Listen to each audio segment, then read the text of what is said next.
Hey folks, welcome back to the Contrarians. I'm your host Marco. The topic is alternate single picks for Kiss. So Kiss, anybody who follows the channel knows that they're one of my favorite bands. I've been a Kiss fan pretty much my whole life. I've seen Kiss a bunch of times in concert. I've had a bunch of I've owned a lot of their albums. I've listened to everything. I have a bunch of video Kiss bootlegs, all kinds of stuff. I've met a couple of the guys in the band. So Kiss is probably one of my favorite bands and one of the bands I know the most about. So typically on these contrary single picks or alternate single picks episodes, what we do is we kind of go through the catalog and pick out certain albums where we agree with the singles that they chose from those records to represent those records. And we pick some different singles that we felt might have served the album better. I'm not like a record label guy. I'm not in the music business. This is purely just a fantasy, basically kind of like a fantasy football of picking singles from records as a lifelong fan and whatever authority that gives me. So these aren't, if you just take this opinion with a grain of salt and just, see that we're just having fun and just picking singles and like to see what you guys agree or disagree with, then basically that's kind of what we're doing. So basically for the first record, Kiss, I'm pretty in agreement for the singles that they picked off of the record. So they chose Nothing to Lose, and that probably would have been my pick for Kiss, just because it is kind of, even though the subject matter isn't so commercial, the song itself is probably the most commercial sounding song off the record. I like Peter's voice on the chorus and Gene sings the verse. And it's just one of those classic kind of grooving Kiss tunes from the early days.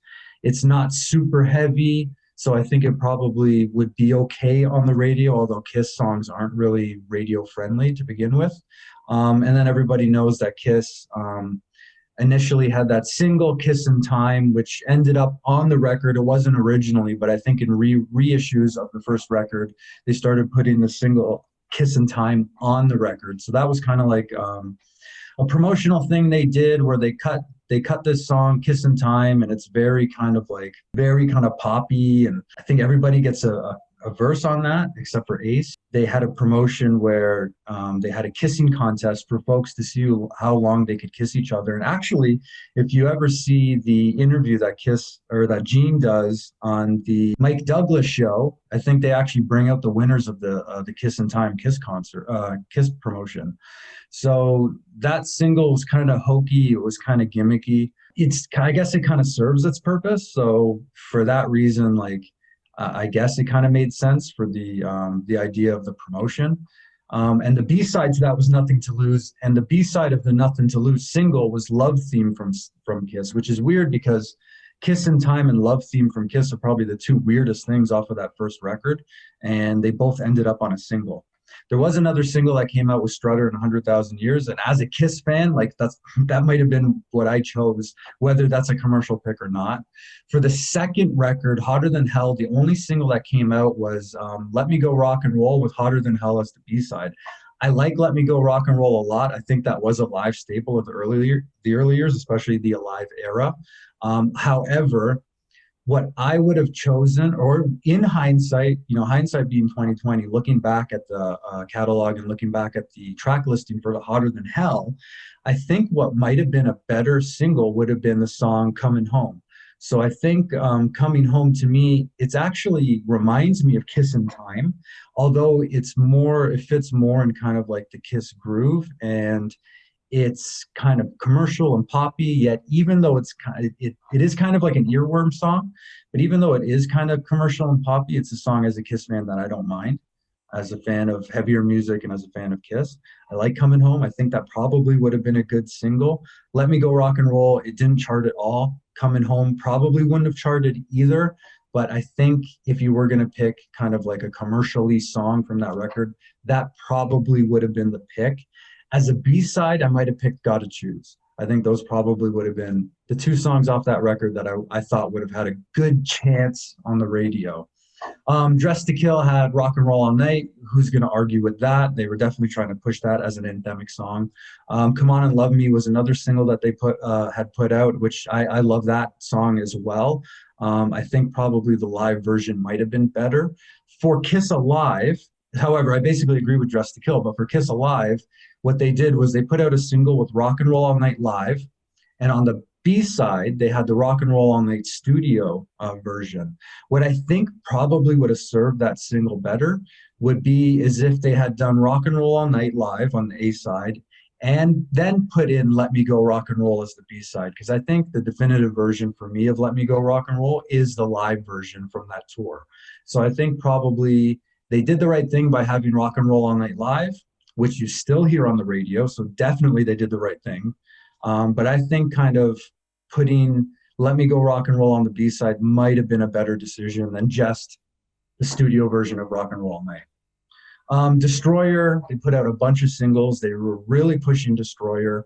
I can't really argue with any. They almost put out the whole record as singles, A sides and B sides, if you count them all. The songs: Shout It Out Loud, Sweet Pain, Flaming Youth, God of Thunder, Detroit Rock City, Beth.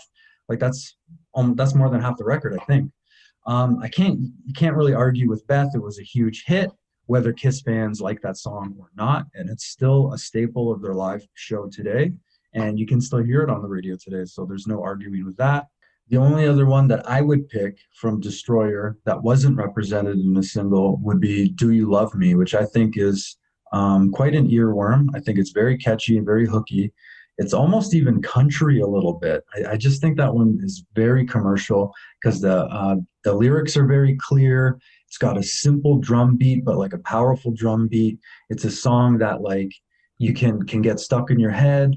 I think it would have been a good record to have as a single for sure is Do You Love Me. And I think even later with the Unplugged album, they could have done something with Do You Love Me live from Unplugged. Rock and Roll Over, I pretty much agree with that one as well. Hard Luck Woman, I guess they were trying to push the Peter ballad thing again, and I do like Hard Luck Woman. It is kind of earwormy. It is kind of Rod Stewarty. That probably was the best pick as a commercial sounding type song that would have gone on the radio. Other than that, I mean, the second single they put out was Callin' Dr. Love, which again, probably would have been the best choice from that record. So I pretty much agree with Rock and Roll Over. For Love Gun, again, pretty much agree, other than they put out a single with Then She Kissed Me. I would probably have done, they put out Love Gun as a single, but I think I Stole Your Love is probably the biggest gem from that record. And just as a Kiss fan, I would have thought that would have been really cool to see as part of a single, either an A side or a B side. And I definitely think I Stole Your Love could have been a single for Alive 2. So for Alive 2, they had Shout It Out Loud, Nothing to Lose as the B side, which is interesting because this is like the third or fourth single to feature Nothing to Lose as an A or B side. Rocket Ride with Tomorrow and Tonight as the B side. I think I Stole Your Love, again, what I think is probably one of my favorite songs, of one of my top 5 Kiss songs ever, and I think was the best opening track that they had in their live set. I think definitely could have been a single for Alive 2. Whether it would have charted or not, again, Kiss didn't really have a lot of mega singles other than, of course, they had Beth and I Was Made for Loving You and stuff like that. But I just think for Alive 2, Shout It Out Loud is a good pick, definitely. And I do think they could have either done a second single or had I Stole Your Love on there, like somehow coming out to help Alive 2. And I think that would have been a really cool single to own. Moving on for Dynasty, how can you argue with I Was Made for Loving You? That was a big hit for them, especially overseas in other countries. That was a huge hit. Sure Know Something was another single that they had put out. For Unmasked, this was another one that they had a few singles for, because I think Unmasked was actually pretty popular overseas in other countries like Australia and stuff like this. Unmasked did quite well. Shandy was the lead single off the record. Again, hard to argue with that. It's pretty poppy, it's pretty commercially, and it did do well for them in other countries. One song that I like from Unmasked that's kind of hooky is What Makes the World Go Round. That's one that whenever I go back and listen to that record, that's one that, even though Unmasked, gets put down because of how poppy it is and how light the production is, What Makes the World Go Round is kind of a song that always kind of catches me when I listen to that record. It is kind of catchy and is kind of poppy, and I like Paul's vocal on that one. Then you had The Elder. Again, hard to argue with The Elder. Like what else would you have picked? I mean, they basically picked biggest songs that that record's known for. A World Without Heroes and and The Oath was a B-side to I. Creatures of the Night, not much to argue with there. You got I Love It Loud, Killer, Creatures of the Night as three of the singles. Lick It Up, I wouldn't argue with as well. Lick It Up and All Hell's Breaking Loose. I know pretty much a lot of people that like Lick It Up find A Million to One to be like a hidden gem from that record. That might have been a cool single. That might have been a really cool video if they had done a video for that. I think All Hell's Breaking Loose is one of the silliest music videos I've ever seen, when they're just basically walking through a post-apocalyptic street, fighting folks and beating up like folks with insecure housing and stealing chicken legs from them and stuff like this. It's kind of ridiculous, but A Million to One would have been a cool track to see on a single. Animalize, I pretty much agree with. Asylum. The one single that they had from Asylum was Tears Are Falling. They did do 3 music videos. So they did Tears Are Falling, All Night, and Who Wants to Be Lonely. I definitely think Who Wants to Be Lonely would have been a better single than Tears Are Falling, although I really like Tears Are Falling. If they were going to do 2 singles, I think Tears Are Falling as the first one and Who Wants to Be Lonely as the second one. They never did Who Wants to Be Lonely live, which is interesting because they did do a music video for Who Wants to Be Lonely, but that's probably what I would have picked as the top song from Asylum, just based on like, you know, it has a really cool guitar solo from Bruce. It's kind of has like a catchy kind of like chorus to it. I always thought that was like a gem from Asylum that they never really played live. Crazy Nights, you know, of course they had Crazy Crazy Nights was the single off that. I agree with that one. Can't really disagree with that too much. Hot in the Shade, Rise to It was a single. That was probably the best song off of that one to be a single, other than Forever, which was a massive hit for them as well. There are a lot of songs. There's a plethora of songs from Hot in the Shade to look at. I wouldn't pick, like there's some that I like Love You to Hate Me is kind of one of those hidden gems that I like from Hot in the Shade, but I probably wouldn't see that as a single, so I pretty much agree with Hot in the Shade. Revenge, they really pushed. Again, this is another one. They put out a bunch of singles. Practically everything off of Revenge ended up on a single at some point. Domino, I Just Wanna, can't disagree too much with that. Although if I go back, I do want to go back to Asylum. I think Secretly Cruel would have been cool to see on a single, because that was one of the things I think, statistically speaking, there had not been a lead Gene single off a Kiss record between Creatures of the Night and Revenge. So Creatures of the Night had I Love It Loud, which I agree with as probably one of the singles from Creatures of the Night. And then Revenge had Domino and it had Unholy.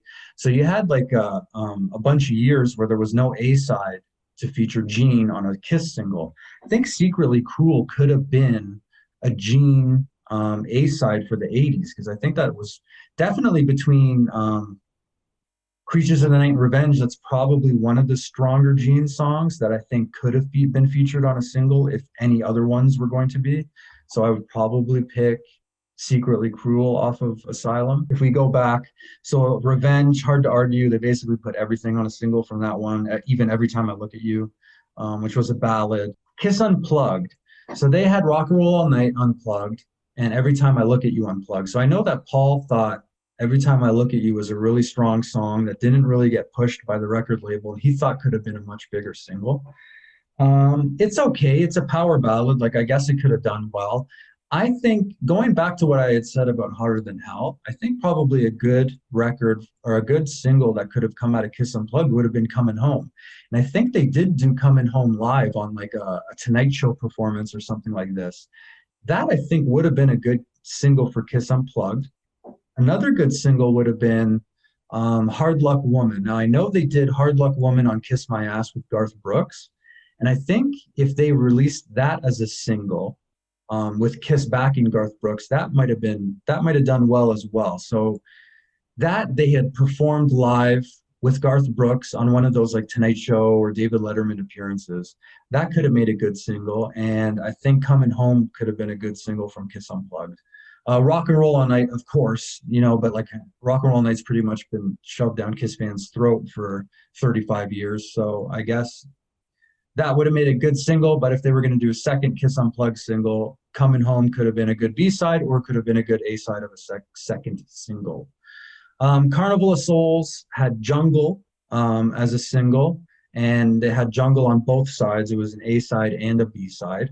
Another good one from that one that could have gotten some airplay might have been Childhood's End. Carnival of Souls is pretty heavy. It's usually considered, depending on who you talk to, as one of the better Kiss albums or one of the weaker Kiss albums. Childhood's End, whatever way you look at it, I think kind of had the most commercial appeal and could have been a single. Although Jungle is pretty cool too off of that one. For Psycho Circus, hard to disagree with these picks. Although they did have the Ace song, which isn't listed in my research here. I'm basically using Kiss discography on Wikipedia. They don't have the In Your Face single, which I actually had on CD. So they don't list In Your Face. They had a CD single that actually had a picture of Ace on it, and it had, I believe, Psycho Circus and In Your Face, which was a single that did not come off of Psycho Circus. It was not released on the Psycho Circus record, but it came from those recording sessions, and it's an Ace lead. And I believe Gene wrote that song, and Ace sang it. And it's not listed here, but I mean, when you look at the singles that are listed here, I pretty much agree with them. So they have Psycho Circus with Into the Void as a B-side. Then they had the Psycho Circus with In Your Face as a B-side. I like the song In Your Face. That could have been on Psycho Circus.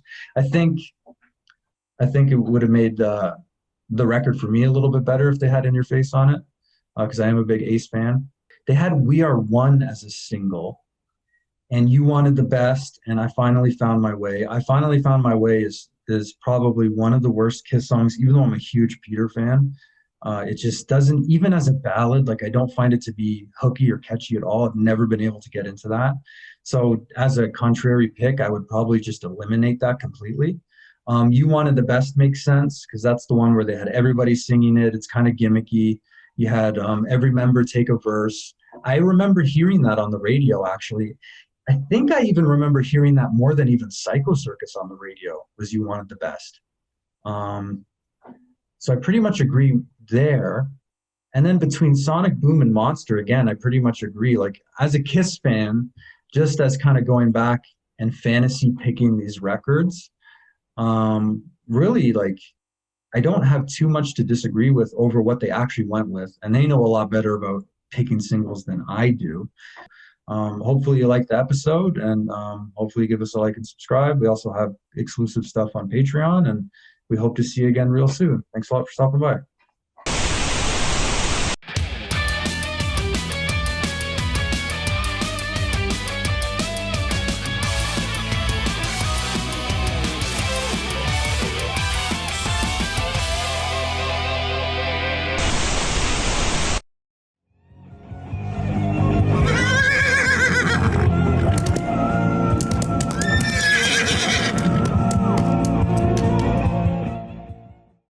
That's it, dude.